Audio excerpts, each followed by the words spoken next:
I am so, so excited to bring you such an exceptionally amazing mover and shaker on the planet. Her name is Dawn Montefusco.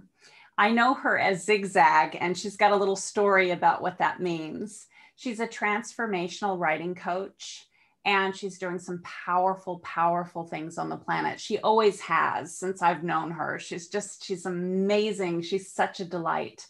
So I read this on her Facebook profile and I just thought, oh yeah, she's my girl. She's my girl.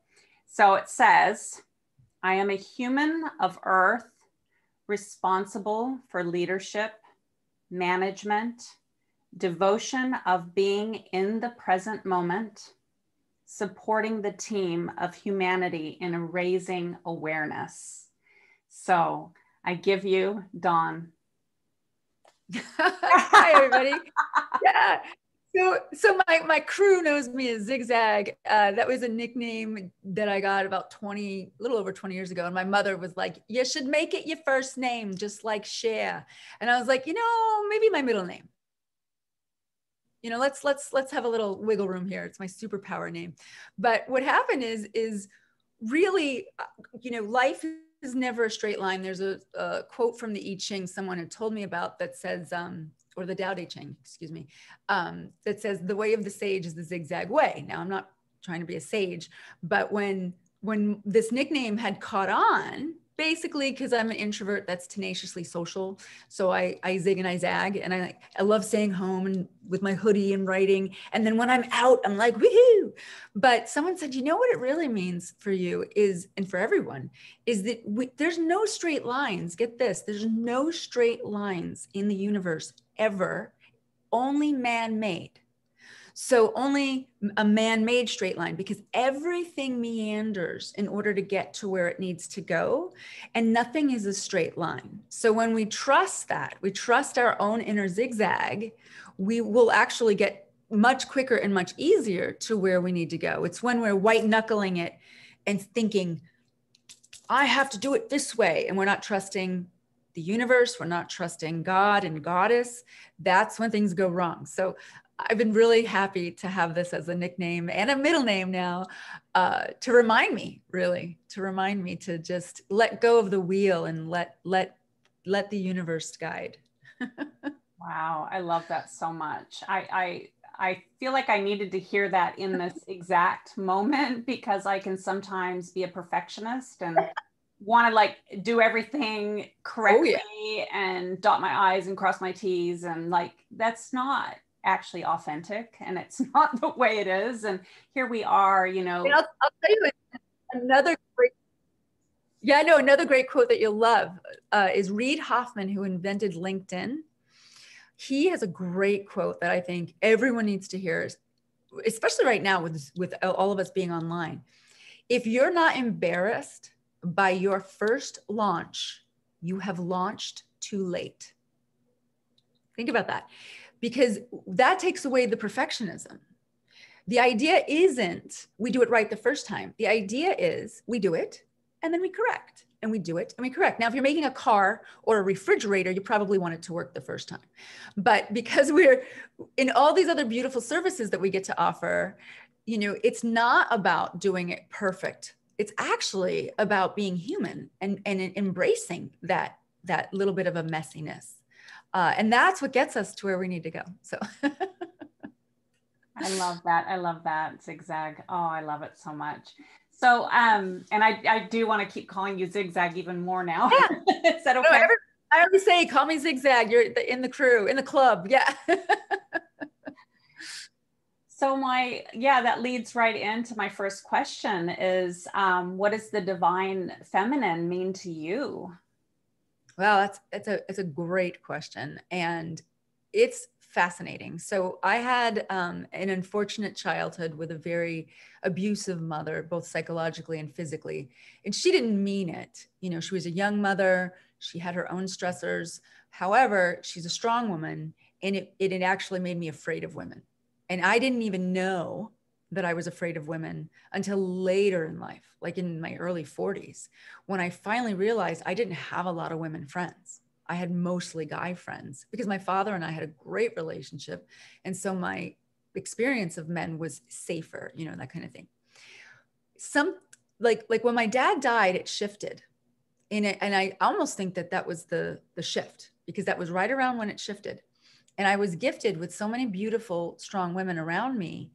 And they actually helped me heal the wound that I had as a child. And I thought, this is fascinating.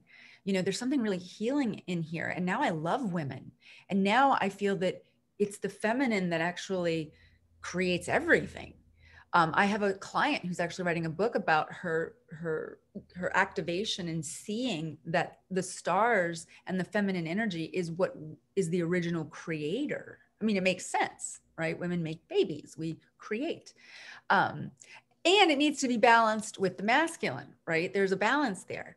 But the divine feminine, which has been suppressed, unfortunately, for quite some time, is now being released with more strength, more compassion, more, I mean, it's known now. This is what's crazy that I love.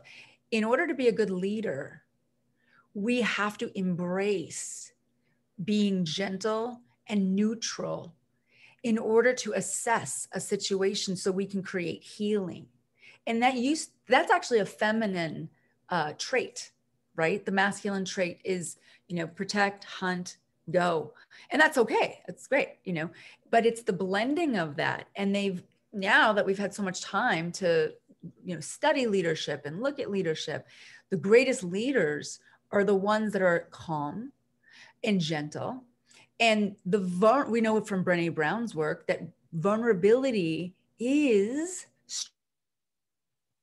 strength. Now, if you want to go even further than that, David Hawkins, who wrote Power versus Force, who studied the vibration of all of our emotions, and he spends the first half of the book, I love this, he says, if you already get this, you don't have to read the first half of the book. The first half of the book is for people who are doubting this, which I love that so he spends the first half of the book explaining the science. He was accepted in every scientific community because of his work on this.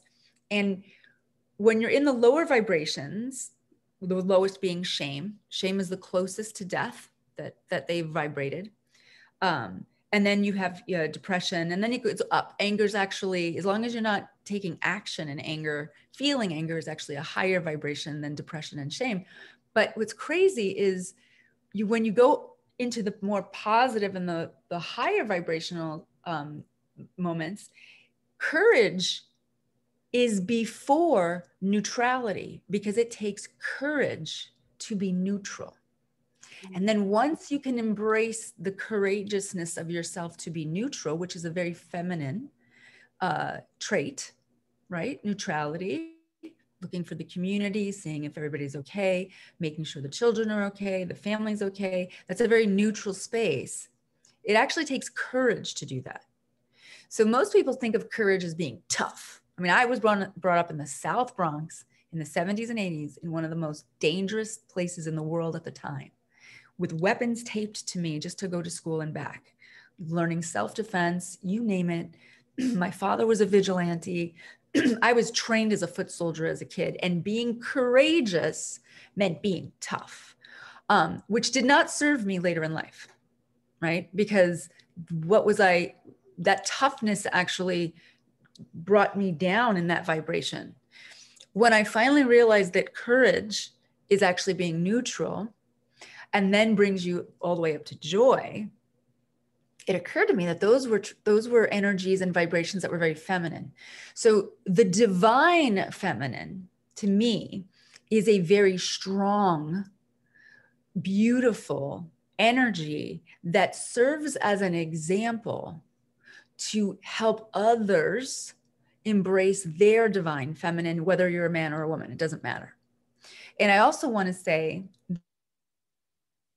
that androgyny, which I believe is the highest level of God, goddess, God, the it, she, he mode of the fabric, the cosmic fabric that holds us all together, that is an androgynous energy that embraces both at the same time, that there is no lack of one or the other. It's just this really beautiful dance.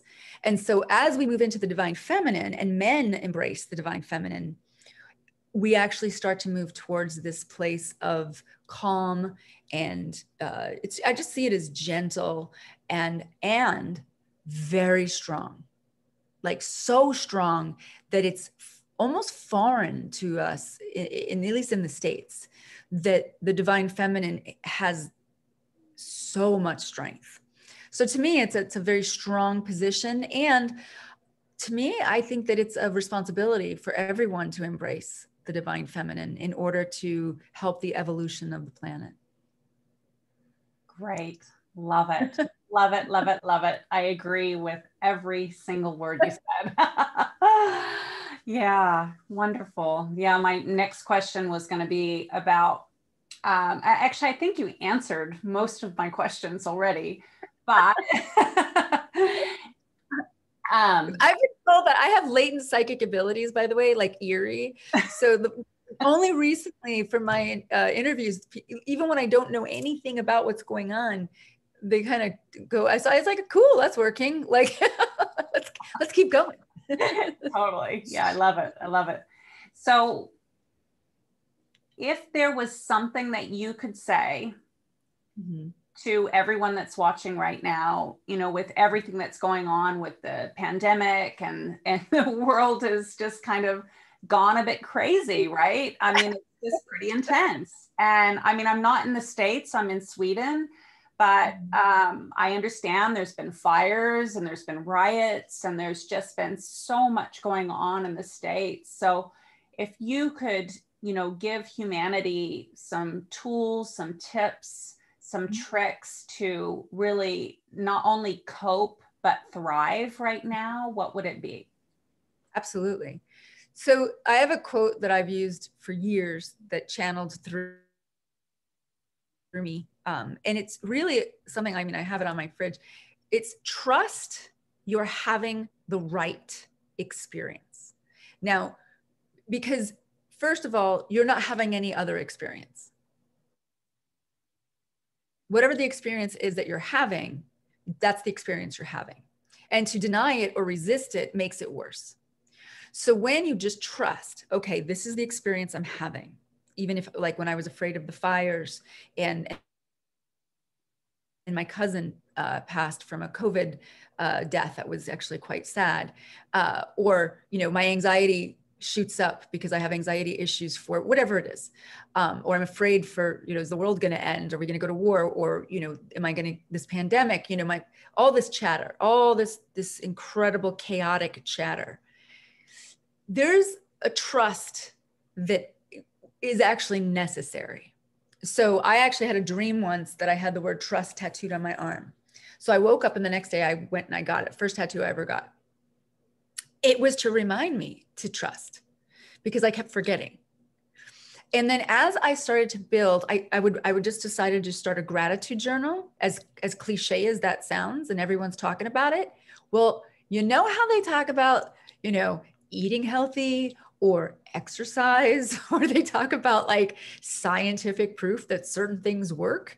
Gratitude actually works on a level that it increases serotonin. It just helps on everything. So I had my little gratitude journal, and at the end of every, I mean, I did this for 365 days in a row. I would just write, I trust God.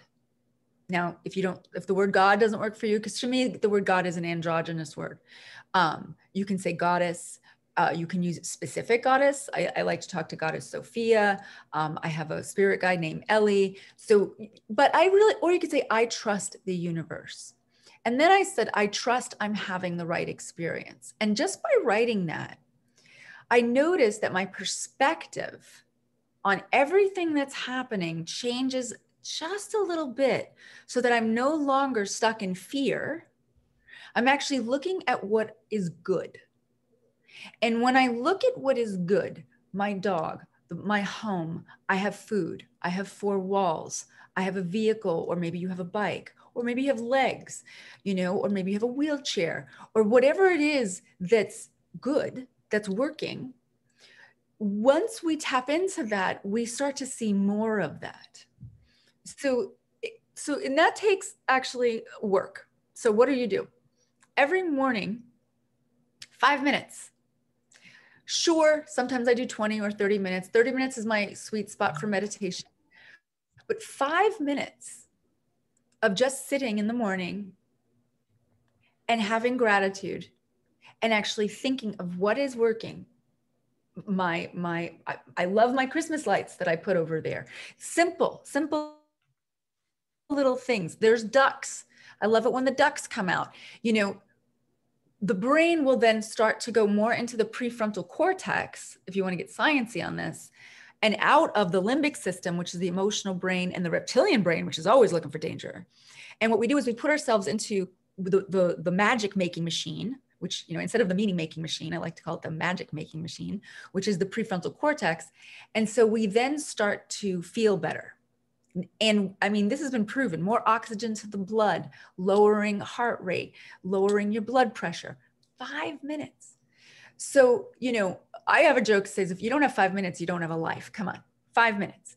And so you can sit down, you can say it out loud, or you can write it. Don't just think it. Give it a vibration. So vibrations are very strong. So if you say it out loud, that's a much stronger vibration. And I love prayer. So I might pray. I might say, Goddess, show me where to go, show me what to do, show me what to say and to whom. And today I'm grateful for my home, my dog, my diva light, you know, the nail polish that I learned how to use and put on myself. You know, everything from a big thing to a little thing. And thank you, thank you, thank you. And that's it. And that will actually help you at least shift the perspective. And the other thing is, you always have to have chaos in order to have a new order of things. You can't change an old way without knocking it down and shuffling it around. So there's definitely something big at hand that's going on. We have a lot of chaos. And if we look at it as this is curious. This chaos must be leading to order. It always leads to order. So I just use that. Trust you're having the right experience, because you're not having any other experience. And it's not complicated. That's another thing. Keep it simple. But gratitude, out loud or writing it, trust you're having the right experience, seeing the perspective that chaos will move to order, and then realizing that your prefrontal cortex is very powerful if you practice getting out of the fear mode, right? If we get looped into our fear and we never practice getting out of the fear, that's where we get depression. We get a lot of people with suicide ideation, you know, I mean, that's where all the messy stuff is. Then you think, well, why am I stuck in fear? All you got to remember is, for whatever reasons, that part of our brain is trying to keep us safe. It's okay. It's just, okay, cool. I'm a little nervous today. Looks like my brain is working. It's keeping me safe. Now let me realize, am I in danger? No. You know, I'm going to be grateful for what's in front of me. Watch how simple that will now take you on a totally different trajectory for the day. And each day you will have a better day. And that's just a reminder I have to tell myself. Just by this interview is great because I do it, but it's nice for me to say it out loud to remind myself why I'm doing it. So that would be one thing. And then the second thing I think is really important. They say in A Course in Miracles, in order to know peace, you must teach peace. Perhaps you know someone who could use a pep talk or use a couple of kind words. When you reach out to support someone else, even on a text message or an email, you will immediately feel better. They say, when in doubt, focus out. So if you're still doing your gratitude stuff and you're like, I'm still freaking out, pick a person to help them relax, to help them feel better. And by default, you will feel better. So that's another trick that I use when I get stuck. I'm like, who can I support? Who can I help? Because obviously, you know, I'm having a freak out. And if I help someone else, I'll probably feel better. So those are my 2 tricks. I love that. I love that so much. Yeah. That reminds me, yesterday I was at the grocery store and a lady was she looked like she was in a real hurry, you know, and she asked the person at the register if she could go in front of me. She didn't ask me, she asked the lady that was behind the register, and the lady said no. And I just thought, nah, she can go. And I said to her, no, it's Yeah. okay. You go ahead. She was Yeah. very surprised. She said, oh, thank you. And it was amazing how instantly, how good I felt for doing such just a small thing. And I got flooded with good energy. It was amazing. It's truly, truly amazing. Those little moments make such a big difference, especially when it's a surprise.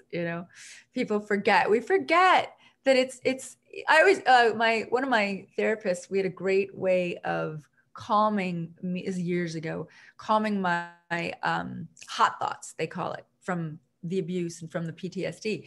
And I just used a phrase. I said, no one's bleeding. Like, as long as no one's bleeding, and no one needs to go to the ER, like, there's nothing to freak out about. Like, sure, you can go in front of me, sure. So it's so funny how those little things make a huge difference. Yeah. I was actually really surprised. Because I didn't really think about it. I just did it. And then when my whole body got flooded with these, good feeling energy, I thought, wow, that's interesting. Yeah. It happens to me when I'm driving and I let people in front of me, and I might like two cars. I'm always thinking, like, that felt really good. I bet you that second person didn't expect that. Like, right on, like, that'll come back around at some point. Just like, so funny, because when you're driving, everyone's like, they own the road or something. And I don't care. Like, I'm like, peace on the road, man. We're driving big vehicles. We should all be peaceful.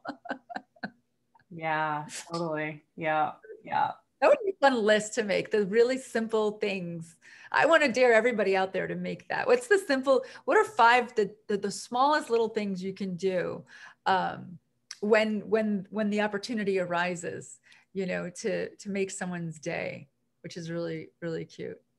Oh, I love that. I love that so much. Yeah, great. It is sometimes it's the little things, isn't it? All the little things turn into bigger things.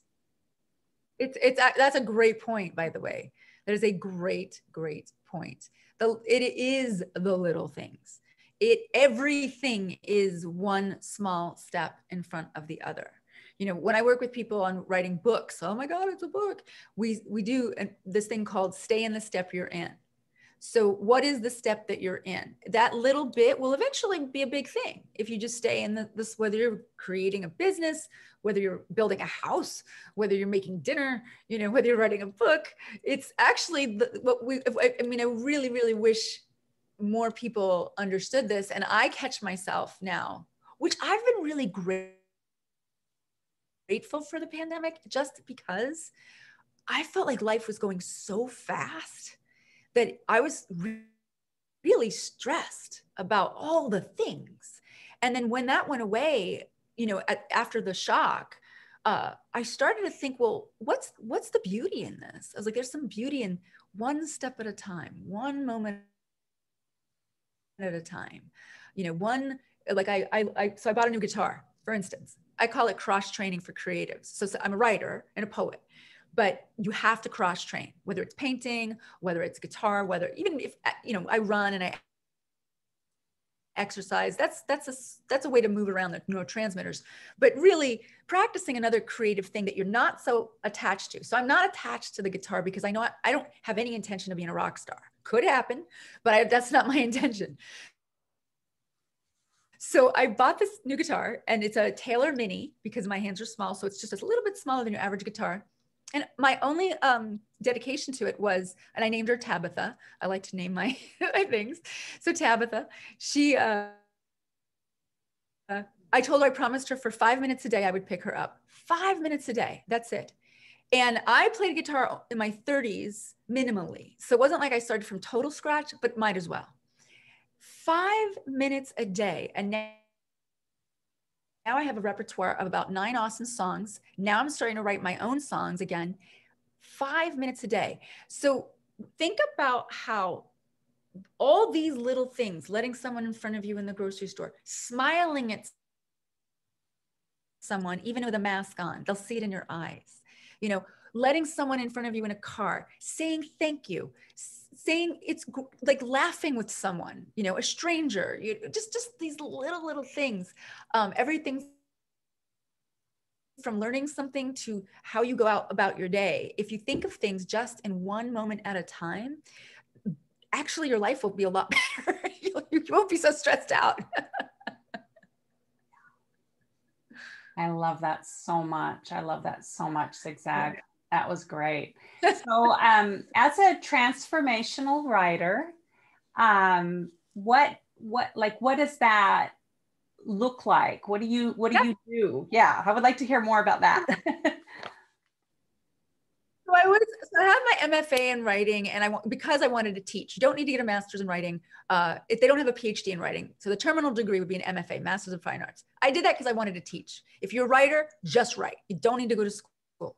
But I wanted to teach, so I had to have some credentials in order to do that. So I was like, okay, I'm teaching. You know, I thought I was going to be a fiction writer. It turns out that my genius was in poetry and nonfiction, and that's just because they make you cross genre they make you cross genre in grad school. And I remember being really upset. I was like, I am not taking a poetry class. What, am I going to be a poet when I grow up? I mean, I was just a rebel and annoying.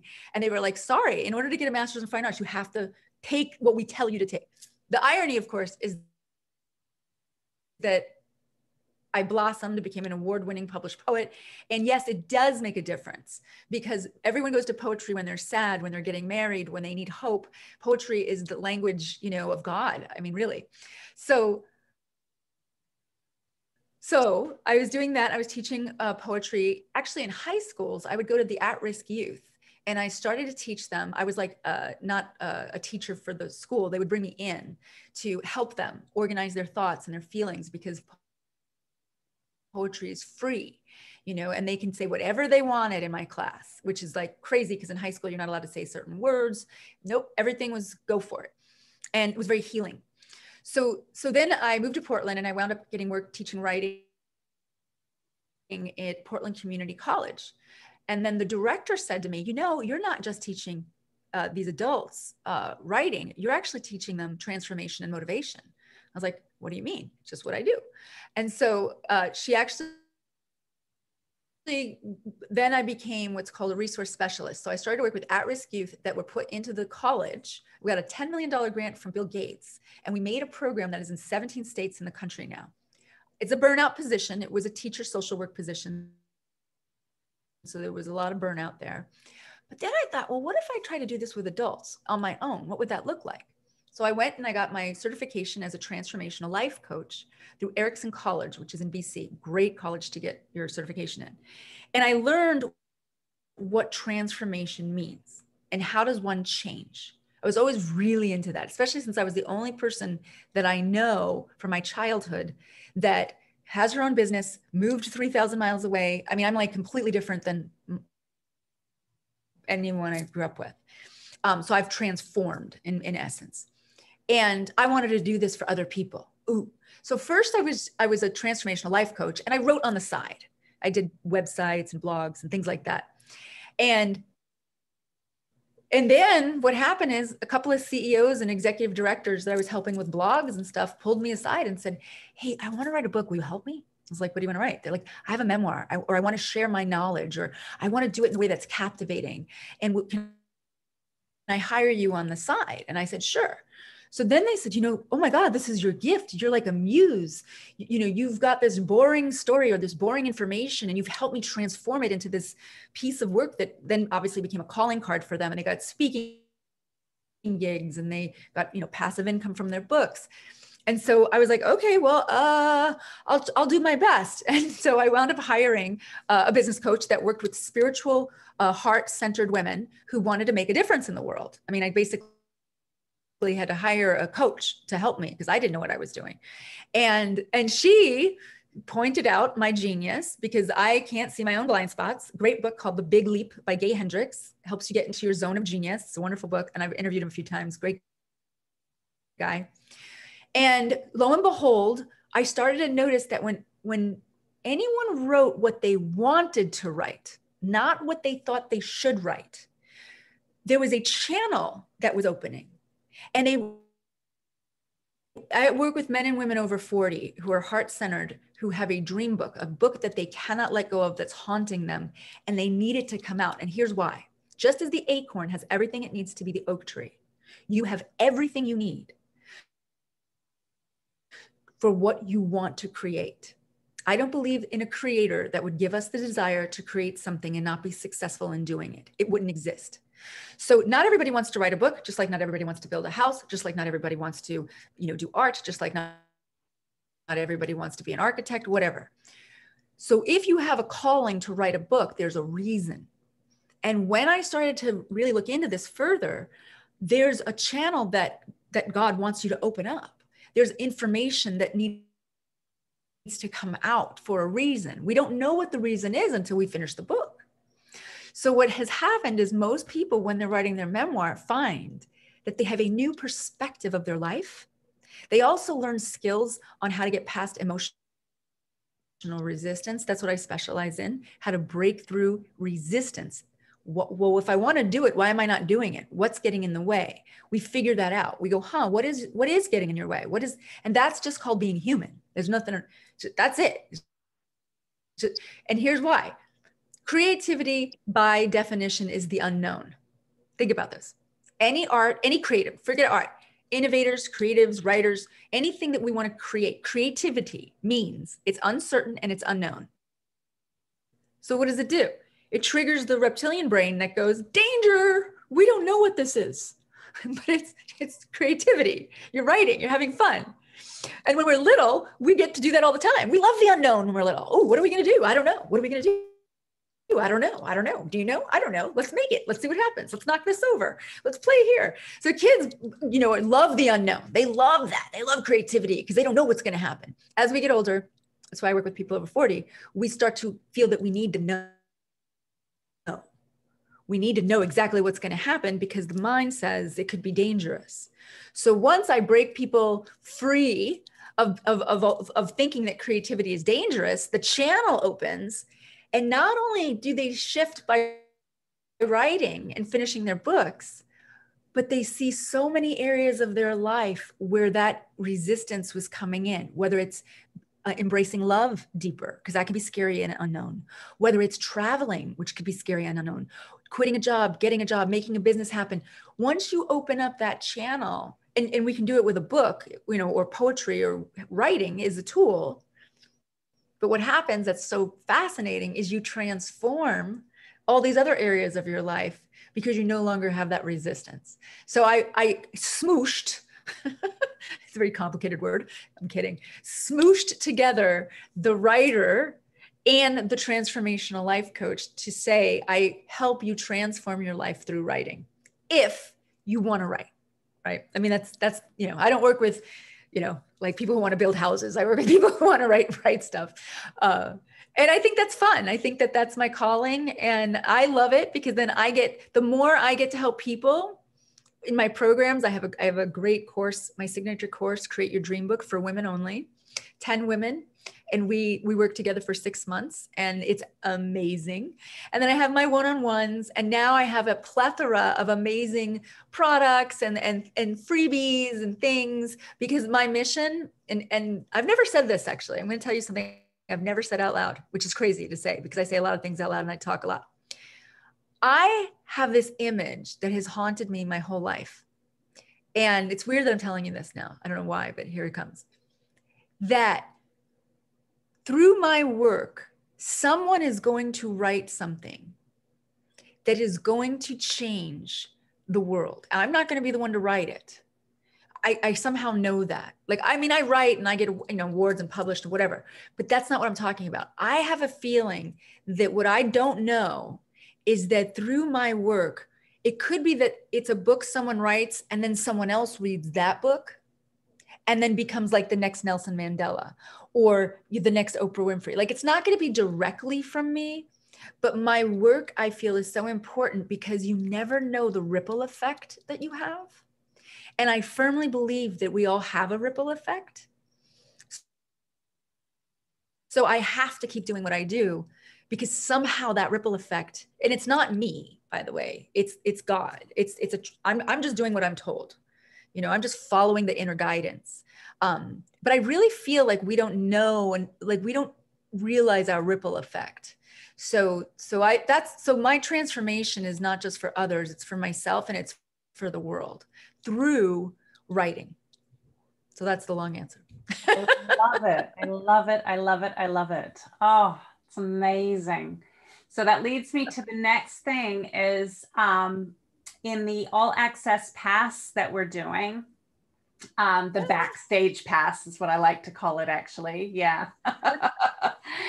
We were talking, Zig-Zag and I were talking about some amazing offerings that she's going to offer. So I'll let you Yes. about that.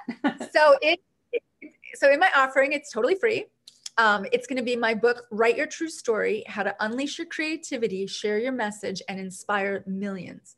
So, and that's a short book. It's a short ebook. It's about 50 pages. People have gone nuts over it. So I think you'll love it. And it really teaches you how to either deliver information compellingly, and how do you deliver information where it's a page turner, right? So it's my formula of how I work with my clients. It's really fun read. I put in little stories of me to teach you like what and it's fun. You'll love it. But when you open the front cover, or in the PDF, when you see the front cover, there's going to be 2 links. One is going to be a link to my interview series with women, entrepreneurs, artists, writers, creatives, and healers who all explain how when they finally shared their true story, which means, a struggle they went through that they overcame, how their worlds opened up. So it's a lot of inspiration to really embrace who you are and what your story is, and to not hide. So you get the whole interview series, and you get my 3-day breakthrough resistance training. So what that is you'll sign up, you'll get 3 days of a video and handouts. And I'm honored, because I really worked on that one. I'm honored to keep getting emails that say, oh my gosh, that totally worked, and I'm writing nonstop now. So you get both of those, the interview series and the 3-day training, inside my book, Write Your True Story. And I think you'll love it. Oh my goodness. Sign me up. I want the backstage pass so I can have your book. Totally. It sounds so good. It was really fun to write, actually. So, when I got the message that Neale Donald Walsch was going to come on board, it was so magical for me, because I love his book, Conversations with God. Yep. And yeah, I got so excited. And then at 3 a.m, I woke up. And I thought, oh my goodness, wouldn't it be amazing to write a book, Conversations with the Goddess? Yes. Right? And so now I'm wondering, maybe it's us that's going to write this book, because I actually thought, each of us writing a chapter in the book. So a chapter from me, a chapter from you, a chapter from Neale Donald Walsch. Amen. Yeah. Totally. Yes. And I would say that you have a couple of guys in there, because men want to embrace the goddess now, which is awesome. That's just awesome. It's really funny. Just a little plug. So Gay Hendricks, who wrote The Big Leap, right? He stuck me on his testimonial page with Neale Donald Walsch, Deepak Chopra, Ariel Ford, and another woman. And I had no idea I was going to be on that page. So when I saw him, I went back out and I went and bought his book again, because when I first discovered his book, it changed my life in so many ways, but it's great to reread later in life. Like, I just want to say that out loud. Like, wow, talk about a book that is beyond time. So writing about the goddess let's just be real here. We know now is the time that has come. And there's a quote, and I forget, I think Winston Churchill said it. He said, there is nothing more powerful than an idea whose time has come. And we all know we're in the feminine age. It's everywhere. So to have that idea come now and follow through with it, you have to do it. There's no doubt. That's a given. I'll hold you to that. Okay, thank you. It really takes the pressure off if we all write a chapter. That means I'm all responsible for one chapter and putting yes. it Yeah. And I like, and I've got lots of resources for you for publishing and everything. I mean, like I've got all kinds of tricks up my sleeve of women who help other women. You know, how do you publish? How do you get the algorithm to work on Amazon so you're a bestseller? You know, how do you get the inside formatted? What does a good cover look like? All of that stuff I have resources for. So, you know, you're all set. Yay. I love connection. Thank you so much. It's been an absolute, I know, isn't it great? Freaking pleasure to have you. It's so fun to see you. I know I haven't seen you since you were in my kitchen, I think, when I lived with Tito in Portland. Or maybe, I mean, you and Gray were in town, or maybe it was just Gray that was in town. I can't remember. All I know is I was just bursting with love when I first met you. And I mean, I'm still bursting with love, and I can't wait to wrap my arms around you when I see you again. I know, same.